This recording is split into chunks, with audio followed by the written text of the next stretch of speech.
आप ये सोच रहे होंगे कि कल संपन्न हुए बिहार चुनाव में एनडीए ने महागठबंधन को जबरदस्त झटका दिया होगा, लेकिन वास्तविकता कुछ अलग है।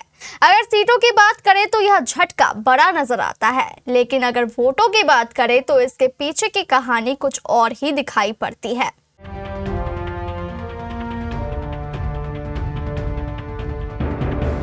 आइए 2020 के विधानसभा चुनाव से 2025 के विधानसभा चुनाव की तुलना करते हैं।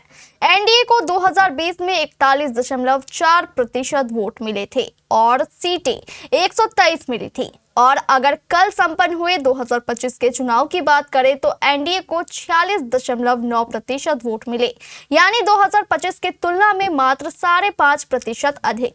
लेकिन सीटों की संख्या कई ज्यादा बढ़ी, लगभग 80 सीटें। ठीक इसके उलट महागठबंधन को सीटों के मामले में 79 सीटों का तो झटका लगा, लेकिन वोटों के मामले में ऐसा नहीं हुआ। महागठबंधन को 2020 में 38.8% वोट मिले थे और 2025 में 37.9%, यानी मात्र 0.9% की कमी। अब सवाल तो इस बात का है कि जब महागठबंधन के वोट घटे नहीं तो एनडीए को जीत कैसे मिली। आइए करते हैं इसका भी खुलासा। 2020 में अदर्स यानी अन्य के खाते में 19.8% वोट गए थे, जबकि 2025 के चुनाव में मात्र 11.9% यानी अन्य प्रत्याशियों के वोट में भारी कमी आई, 7.9% की। यानी आदर्श प्रत्याशियों के वोटों पर कब्जा करके एनडीए ने इतनी बड़ी जीत हासिल की है।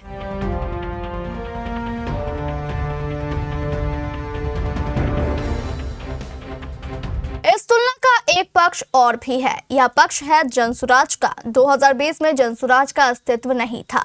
महागठबंधन के 0.9% के वोट घटे और अदर्स के 7.9% वोटों में कुल कमी 8.8%। इसमें से 5.5% वोट एनडीए को मिले और शेष 3.3% जनसुराज के खाते में गए।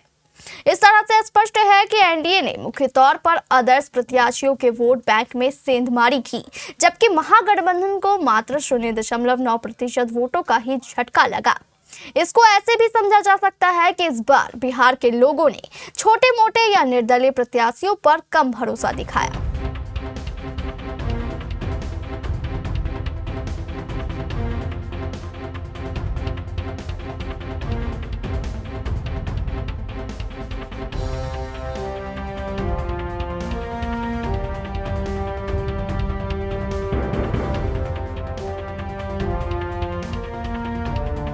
खुल गया प्राइवेट मल्टी फैसिलिटीज हॉस्पिटल ममता नर्सिंग होम।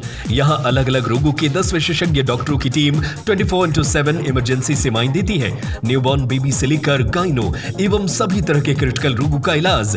एडवांस आईसीयू की लाइफ सपोर्ट सिस्टम। इलाज का खर्च अन्य अस्पतालों से लगभग आधा।